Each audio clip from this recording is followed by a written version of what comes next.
Good afternoon. Let's take a moment to pray. I know folks are coming in from worship, folks are coming in from having been at worship and coming back to campus, any number of things. Just take a moment, take a breath. Allow yourselves to feel supported in body and spirit.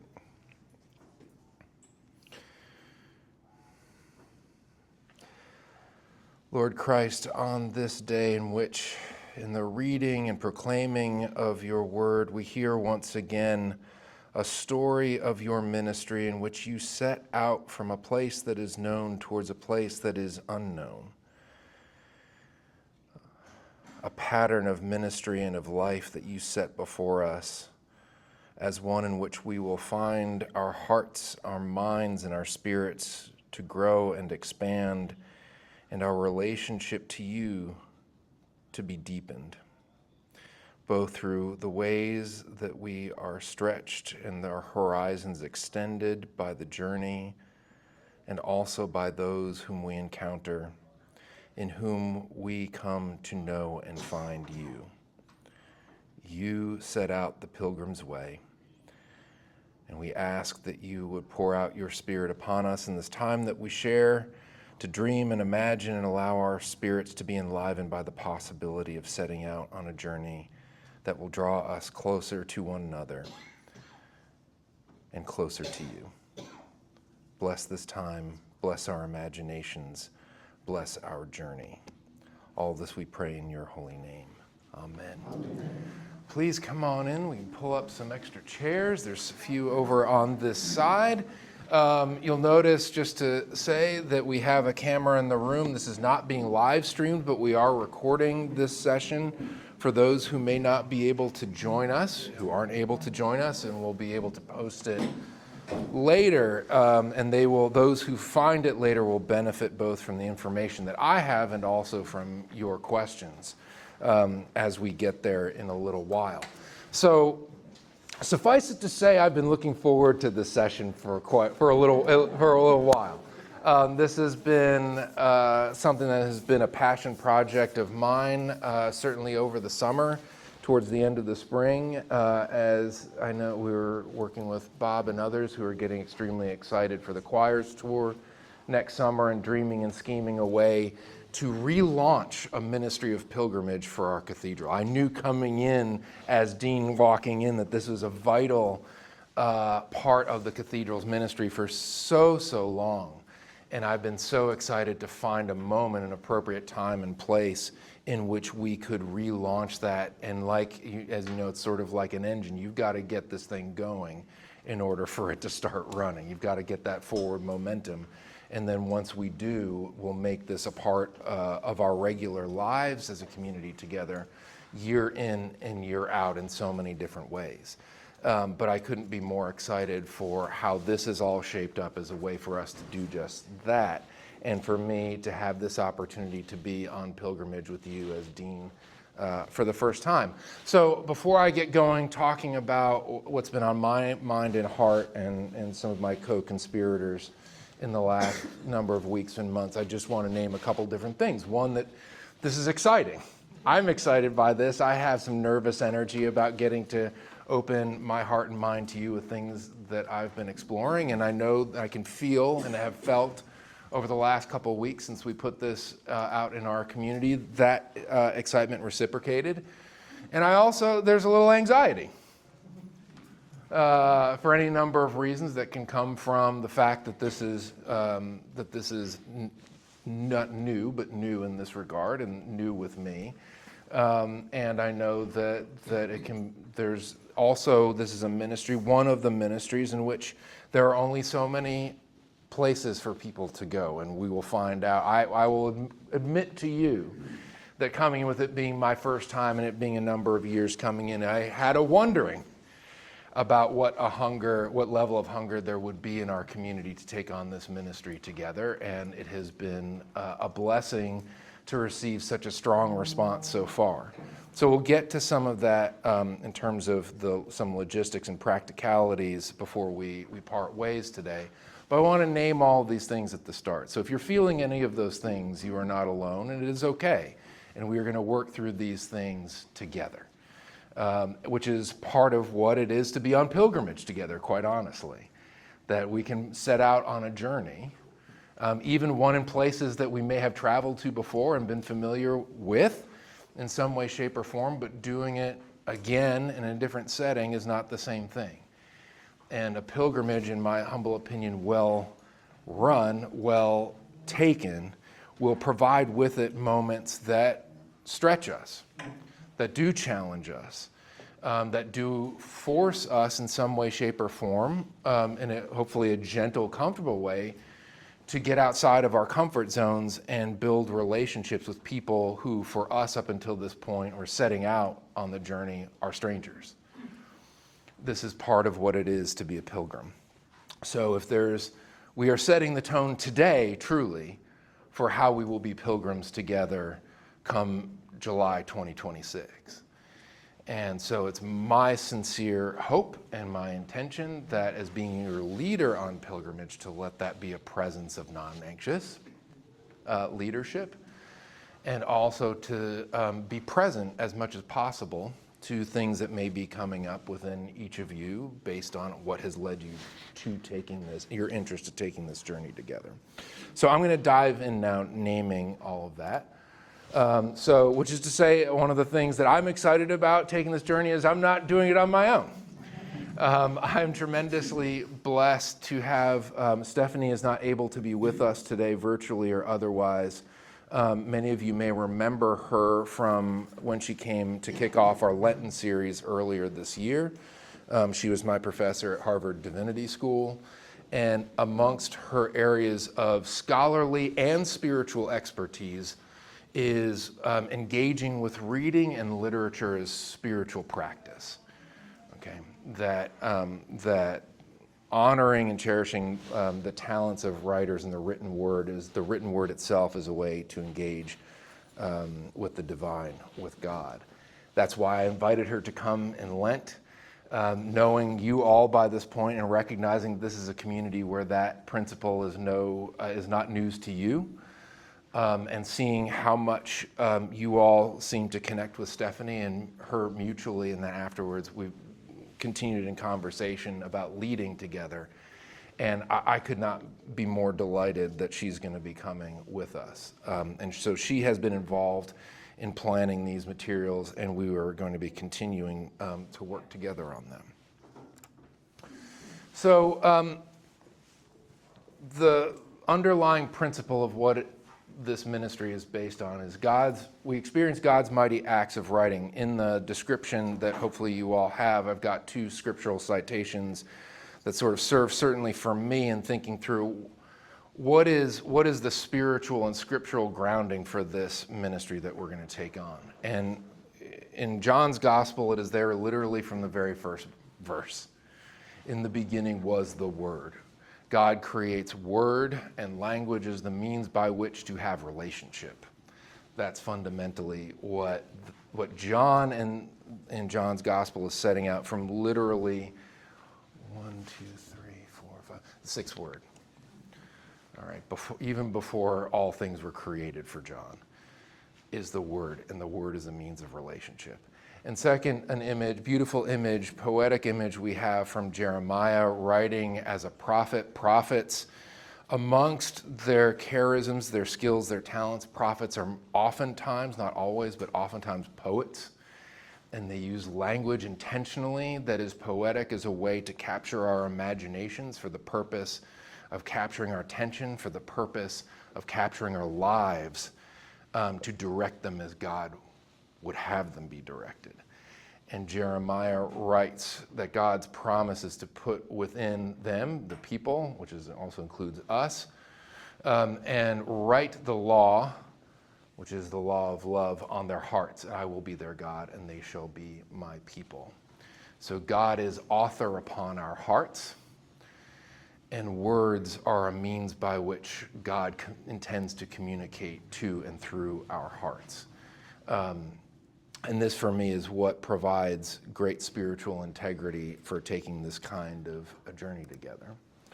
So God gives humans the gift of co-creation in writing. This is something that we talk about in our creation stories, that when God creates us as human beings, God creates us with the capacity to create. When we talk about human beings being created in God's own image, one of the primary and principal ways that that is true is that God gives us the capacity to create things ourselves.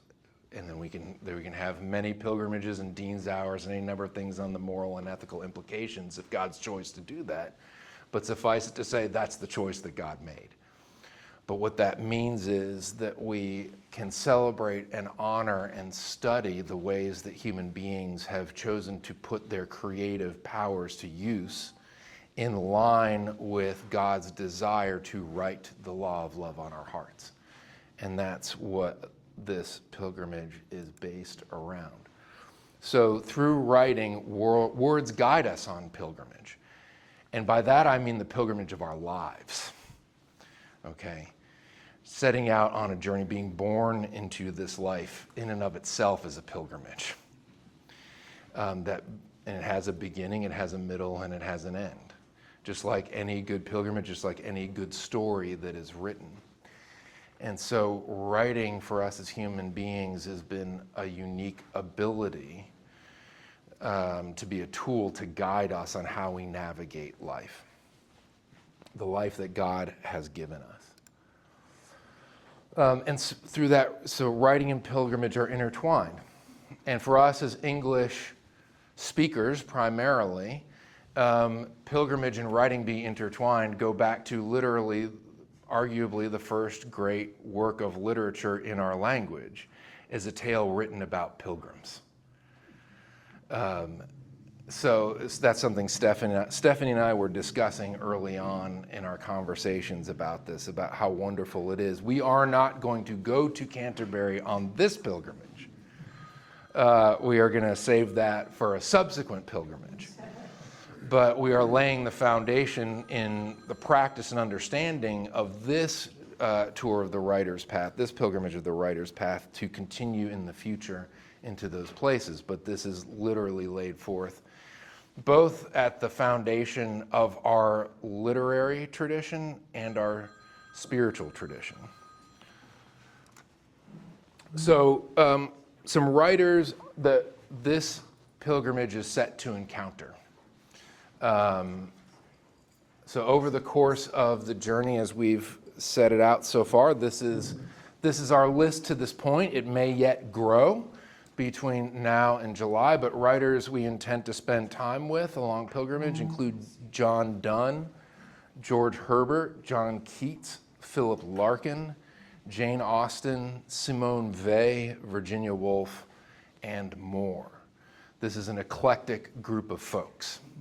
Suffice to say that, and their art and their witness in cataloging their experience of both the human and the divine spans several centuries, not quite up to our present century, but close.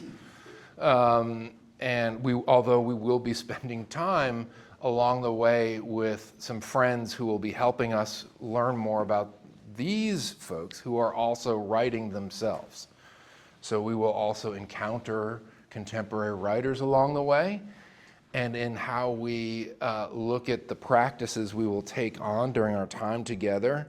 Everyone who becomes a pilgrimage on this trip will themselves be an author of some kind and be invited to do so, and invited to take time for authorship. And we'll have opportunities to think about what that means. And that may not be the same thing for each one of us that takes this pilgrimage together, but all of us will be invited to consider that each in our own right. We will also, there's a secondary theme, and this I've decided was too good an opportunity to pass up as a supporting theme, is that some of the places that we will have an opportunity to visit along the way serve as sites of national remembrance, of burial of individuals of whom their lives have become indicative and inspirational in some way, shape, or form for a people. And so we'll be able actually, over the span of 10-ish days, to encounter that in 3 different countries. We're going to be, technically, you will only need your passport for 2 countries, 3 nationalities. We'll get to that as we go through this. And be able to do a compare and contrast in an exercise for us for however we see ourselves in our own cultural national identity, to think about, to notice and wonder about these things.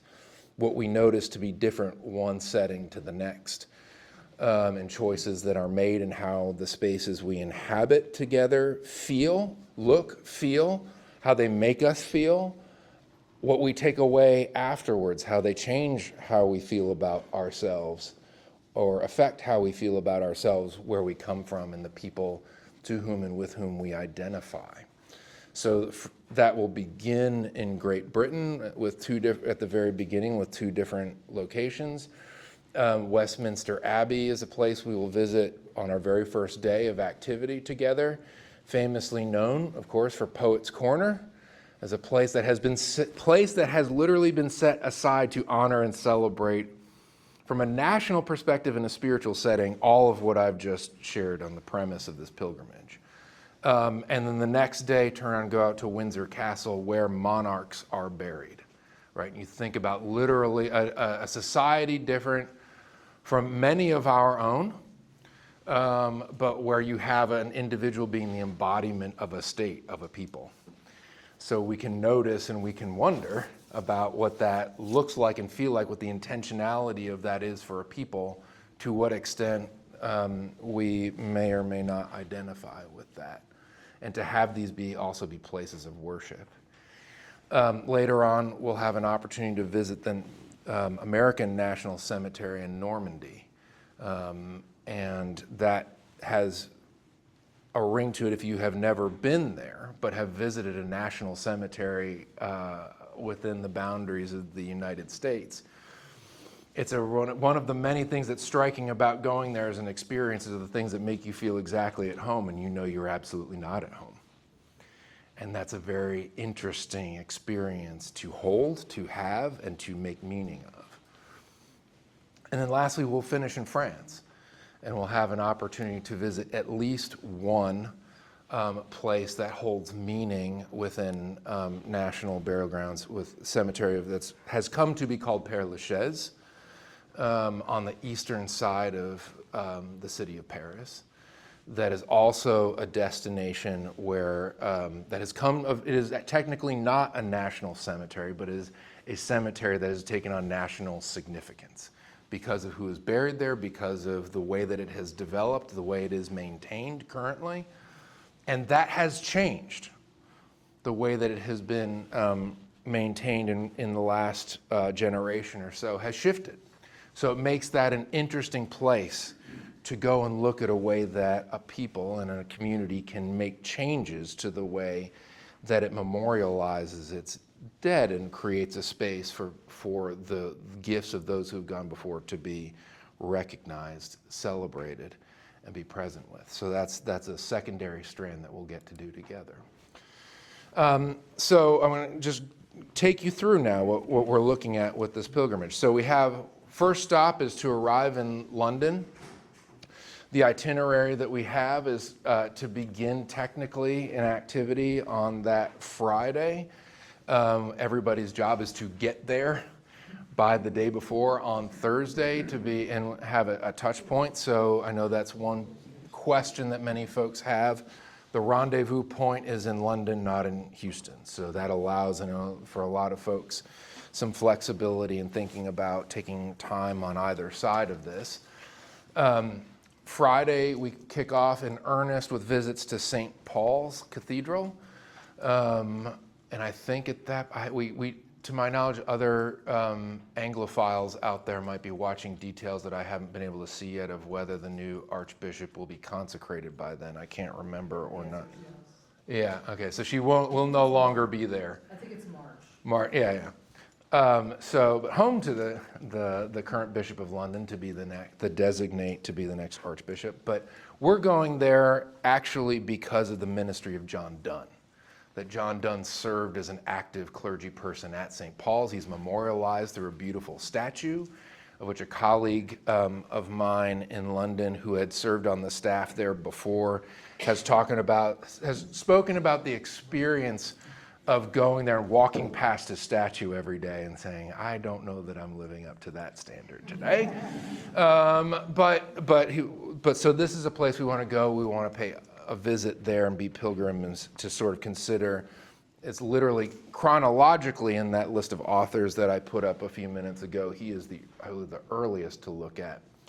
So we'll start chronologically in that sense, and then we will also visit Westminster Abbey to visit Poets' Corner. There is the way we will get started. The goal is to attend evensong at one of those two places. We have yet to sort of figure out exactly which order we'll go in, but that will get us, begin getting us in the rhythm of worshiping with evensong before we get to do so with our beloved siblings in our cathedral choir when they'll get that ministry and their pilgrimage going in earnest the next day on Saturday, when we will join them for a visit to Windsor Castle and tour, and then that really, like I said, that's where we'll encounter a different form of memorialization and the monarchs there. But really, in addition, get to begin our worship experience with the choir, where they will lead evensong that night, that afternoon, evening. Sunday, we visit Southwark Cathedral. Show of hands, how many folks have visited Westminster Abbey? How many folks have visited St. Paul's? How many folks have visited Southwark Cathedral? A lot fewer. Okay. So Southwark is a place very near and dear to my heart. It is a place where my mentor, Professor Gomes, spent a lot of time in his ministry, and it was selected for this before I even got involved with the choir, looking at where they were going to be worshiping. It was one of the reasons I felt the Spirit was at work in this for me. This was the among many other things, Southwark Cathedral was the baptism site for John Harvard. And so there's a long-standing connection between Southwark Cathedral and Harvard University. So when I worked at Memorial Church, we celebrated, I believe it was the 400th anniversary of John Harvard's baptism. And there's a chapel there dedicated by the alumni of John Harvard's alma maters after the World War II to their shared commitment to his ministry. It is an urban cathedral.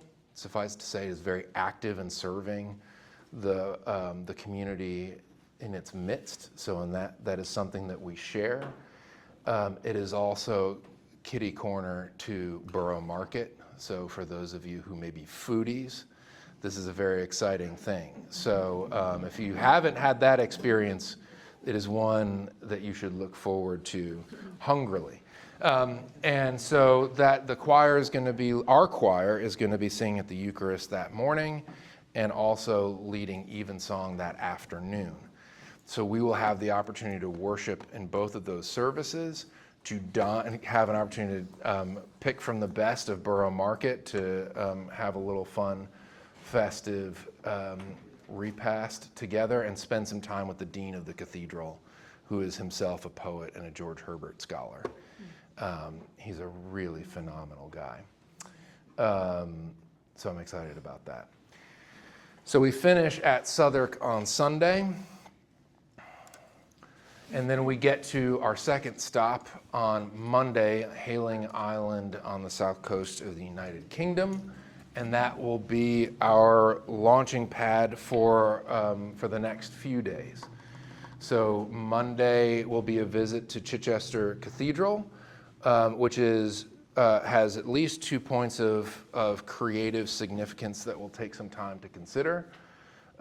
One is it is the location of what's called the Arundel Chapel, which has within it a statue that was the inspiration for one of Philip Larkin's most beautiful poems. And if you know anything about Philip Larkin, his poetry is beautiful. It can also be tends to be a bit of a downer. This is not. And it is so, a part of what makes this poem so remarkable is it stands out within his body of work.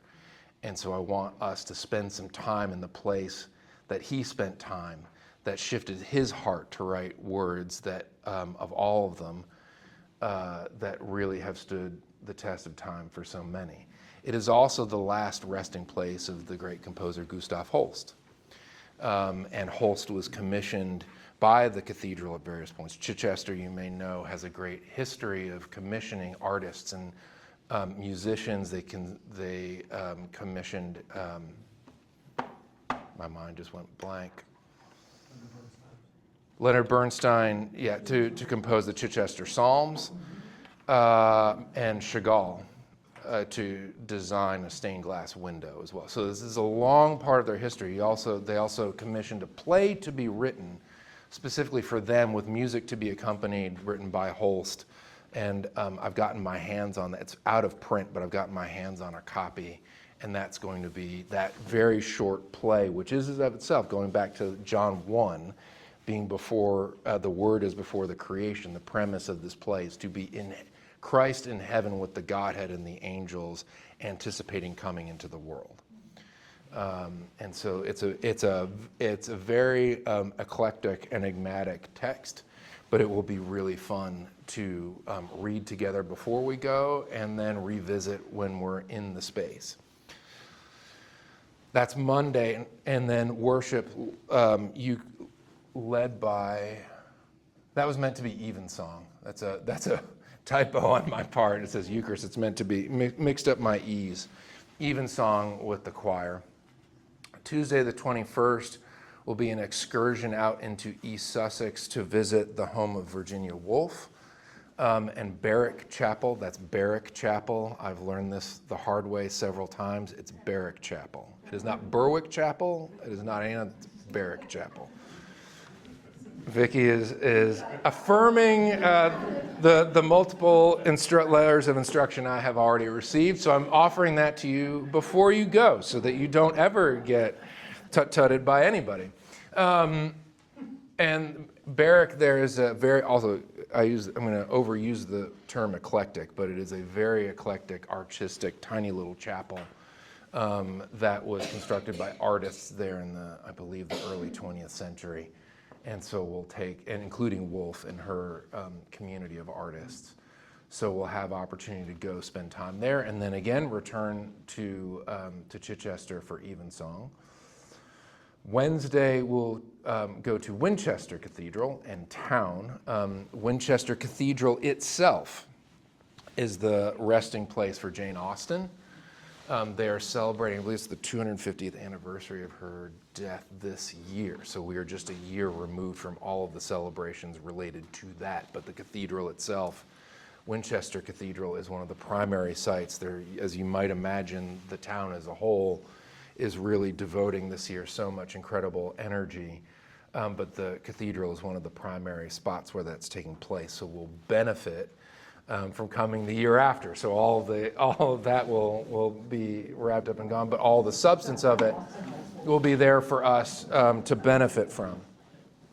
It's also, John Keats spent a good chunk of time there and wrote an inspiration. So there's a path, there's literally a walking path to take through the town that mirrors the daily walk that he took in Winchester that inspired his poetry that he wrote during that season of his art.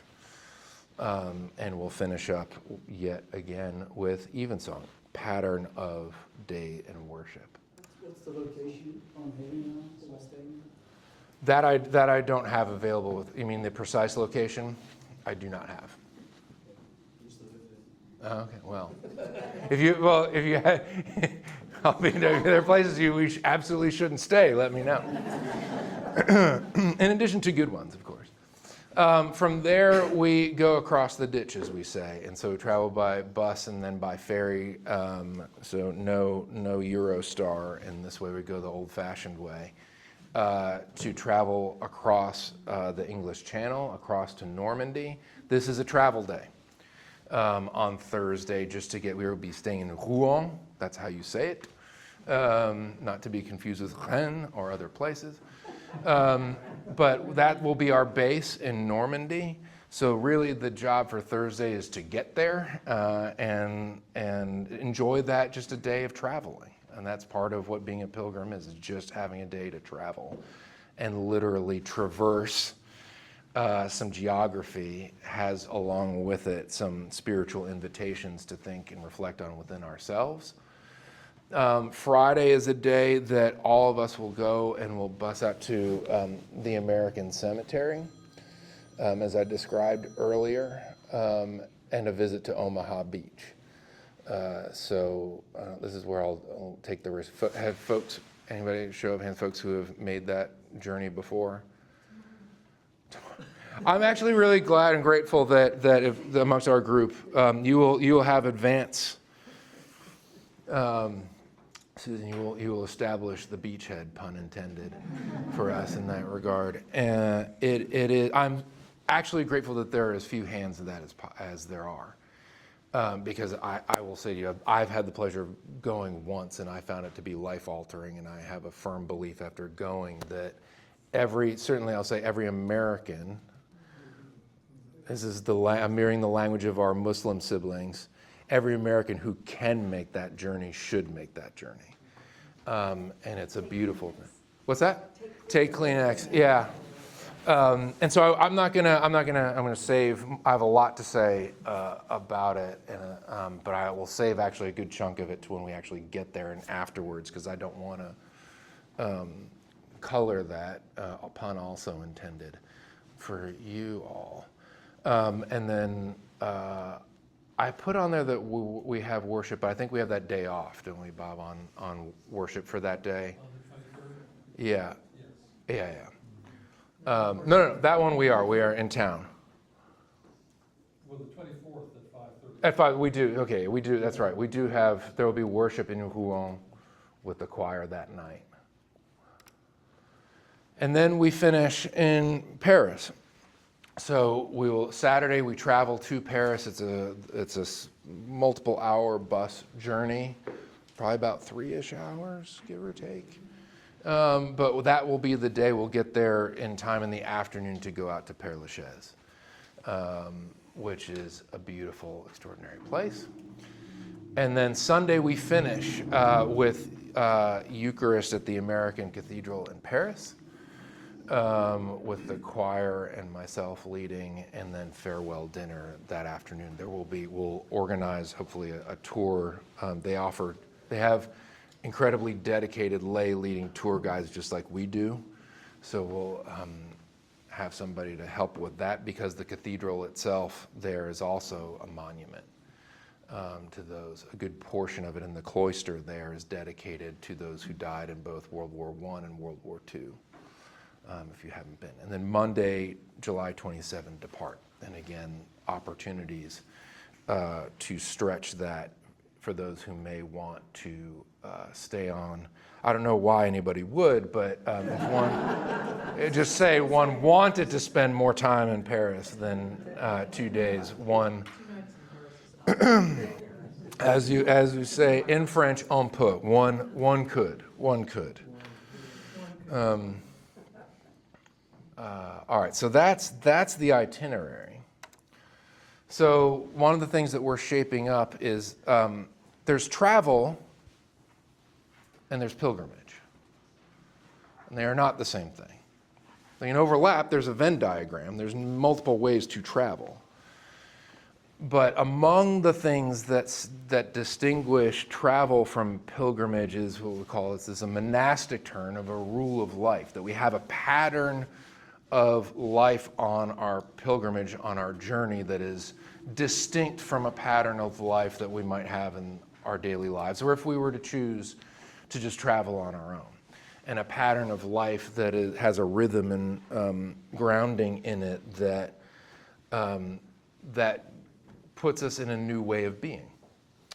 So these are sort of the core categories in terms of how are we going to spend our time when we are on this journey.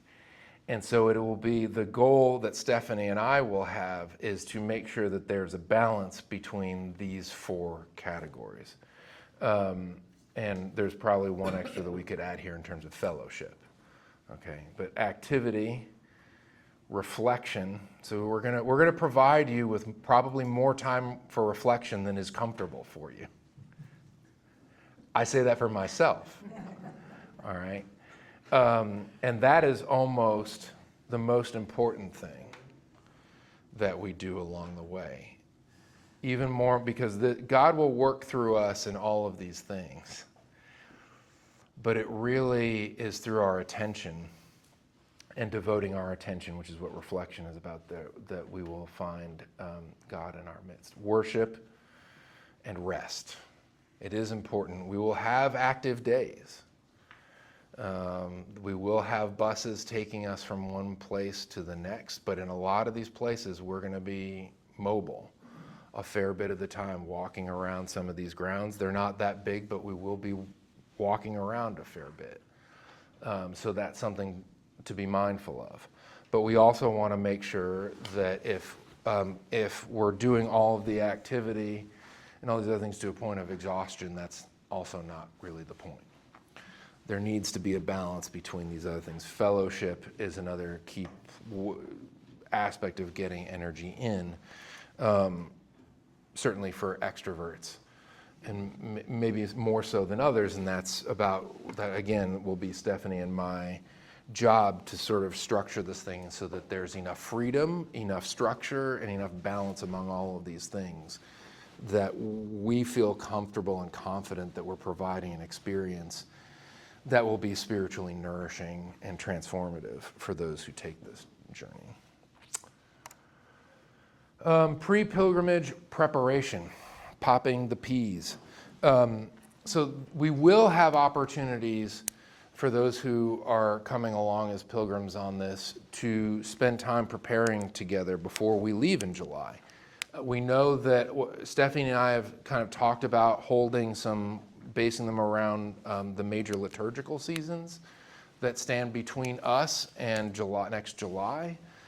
Stephanie is really excited about being a part of that, so they will be at least, if not Zoom-based, hybrid, so she can participate. And so we'll look at least 3 of them in Advent, Lent, and Eastertide as a way both just to sort of prepare our hearts and minds for the journey that we'll take, and also to get to know each other as a group. We will also have a suggested reading list, and that will include texts that we will engage on pilgrimage. So there will be some that we'll send to you in advance so that, again, part of what we talked about when Stephanie came in the spring is that we have relationships with texts. If we only read something once and in one setting, we only give it one crack at an opportunity at our soul. And so what we want to sort of look at in the course of this time from now until the end of the journey is to allow some of these texts to work on us. We will work on the texts. The texts will work on us.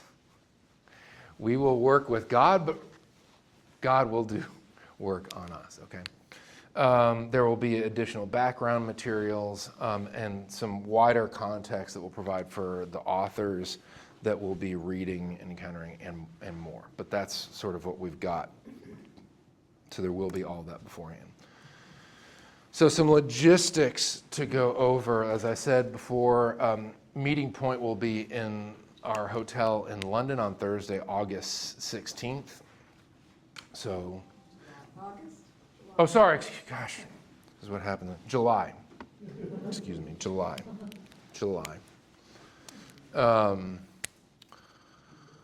So the key is to there will be in the logistics of the information that you have, there is opportunity with the tour operator to sort of have them, and I know that when we get there for those who will book, that there's an opportunity if you'd like for them, and there's some flexibility in the rates that they have. I'll let them provide that in more detail when we get there.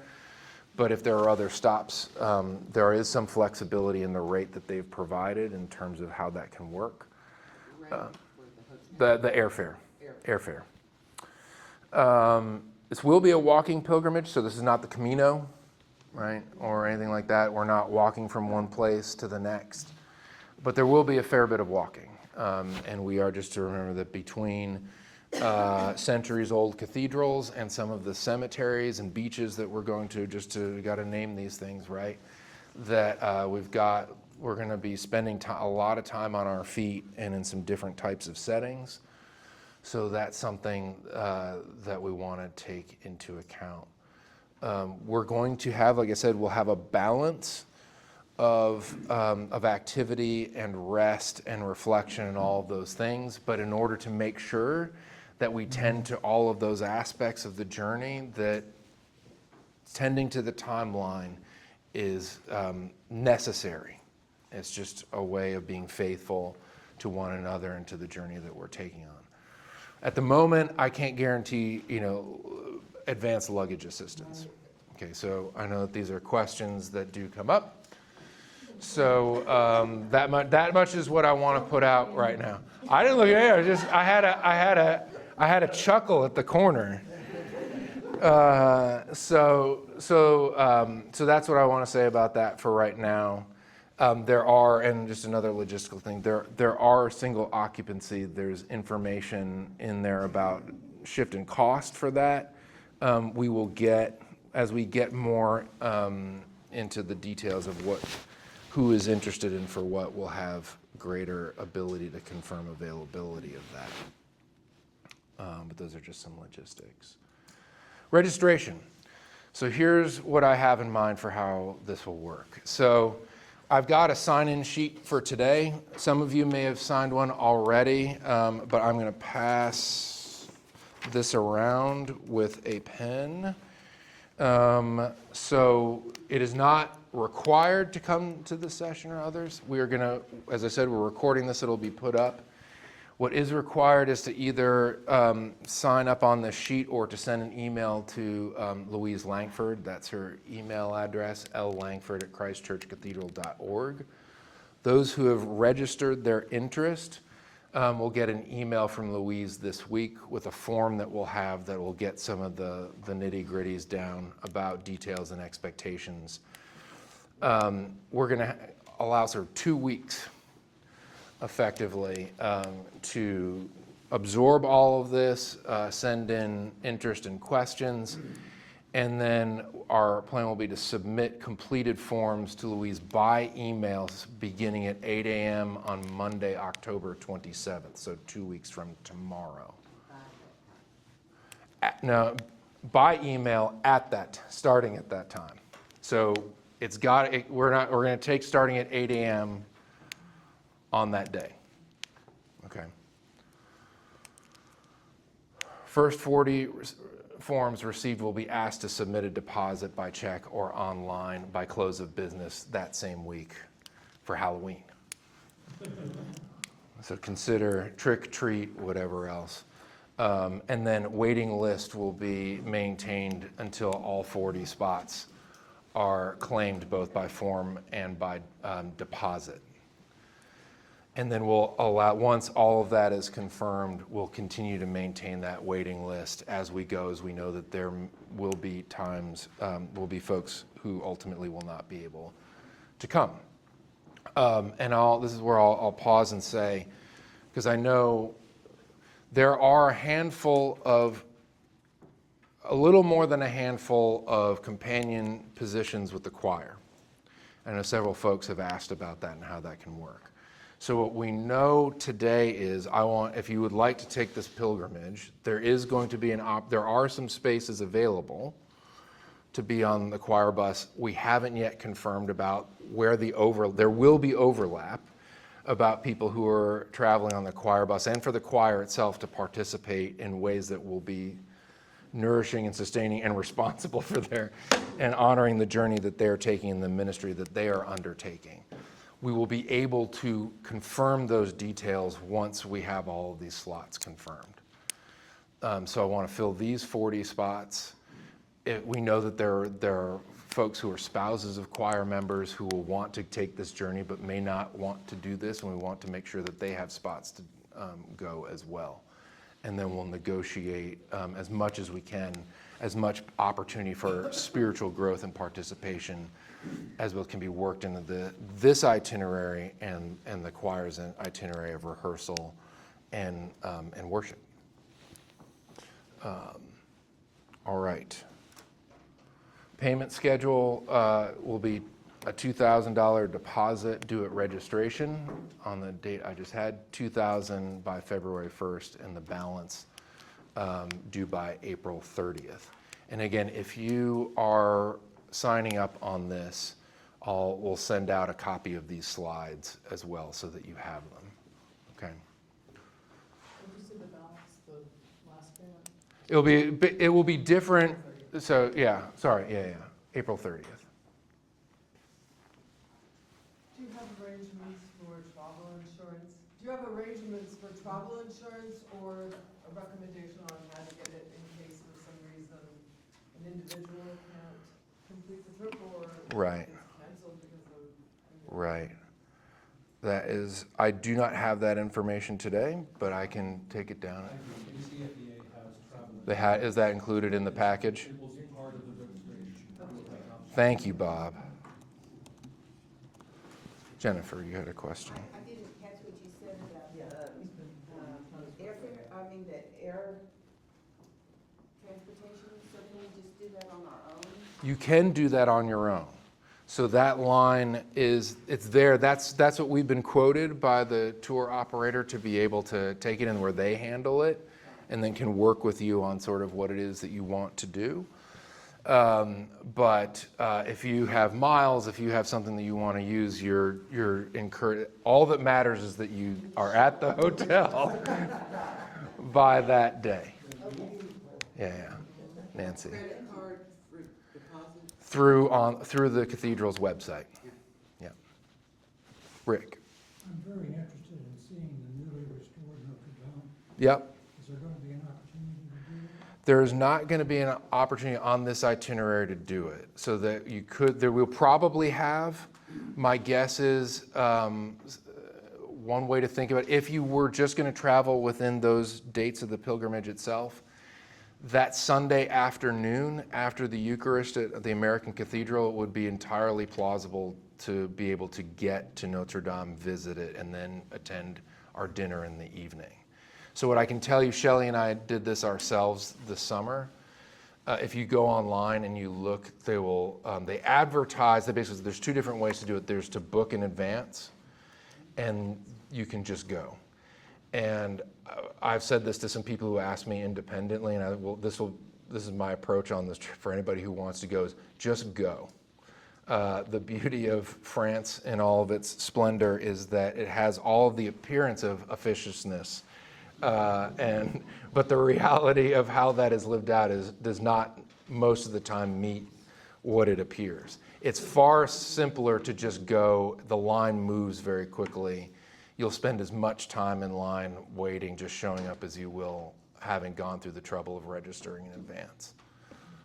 And we went on a Sunday we were there in the middle of a worship service, and it is worth going.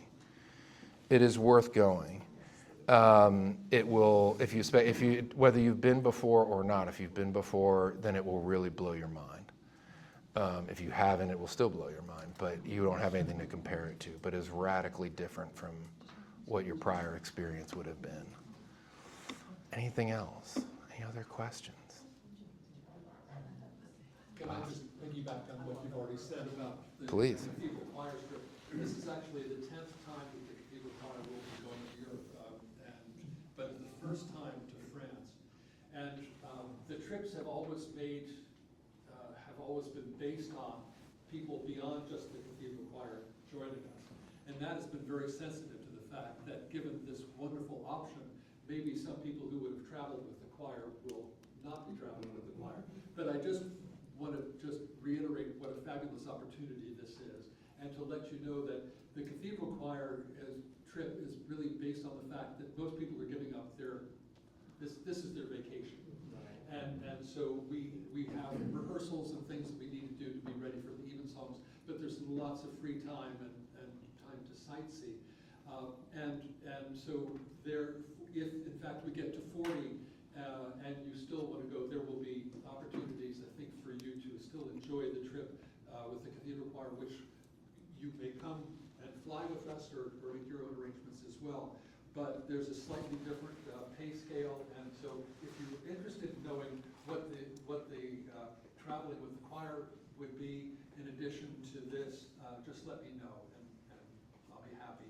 But this sounds like, this is the first time we've actually had this kind of pilgrimage along, and I think it's going to add so much meaning to the choir to have this opportunity, because Will hopefully fits in some small way, and to have you all with us at our Evensongers is just going to make this such a tremendously personal, enriching experience. I can't tell you how excited I am for your bringing this idea to us. That means the world to me. Most of you, many of you at least, have heard me talk and wax poetic about opportunities to be the cathedral outside of 1117 Texas Avenue. At least in my tenure, this will be the farthest afield we will have an opportunity. I aspire during my tenure to push that as far as the limits of God's creation will allow us potentially. But it is a truly beautiful thing, and it will be so great to be in these places and to have such a robust community of being together in these great spots. So I know there are a couple other questions, and I want to make time. We've got a few minutes left. Just saying that it's really fun to be a choir groupie. Just letting y'all know that is a very fun option. Yeah, it is a very fun. It's been fun to have Having this. done that. Yes. You guys love it. I second that. Yeah. All right. Anything else? All right. Well, I want to thank you all. I can't tell you, as I've said, it's one thing to sort of dream and scheme in your own imagination and then open that into a couple other hearts and minds, but to open it up to a community for the first time and to receive this kind of response is really inspiring and moving. So I hope that you're going to leave at least as inspired or interested as when you arrived. And to know that if you have questions, don't hesitate to reach out with those today or in the days ahead. So bless you. Ask a question. How soon are you going to get out like a reading list? We're going to try and confirm that basically by the time we have the registration worked out is my goal. Yeah. Would there be a possibility that someone sends out a list to try to match up single travelers? We can. I suspect that we can do that. Yeah. Thank you for asking about that. I'm going to make a note. She was asking if there would be an opportunity to match up single travelers. Along those lines, if we already have an idea of who we'd like our roommate to be and have discussed it with them, should we note that when we register? That would probably be a good idea. If you have, I will include that in the email to come out this week. I'll take that into consideration with information to come out this week. Super. Okay. No, we may have a whole lot of single rooms. Yes. No. It's really important. All right. Any other last call? Going once, going twice. No, but we haven't gotten the paper to sign yet. Okay, it's working its way. It's working its way. So I'll be here for about another 5 or 10 minutes. I'm happy to talk to those who have any further questions. And otherwise, bless you.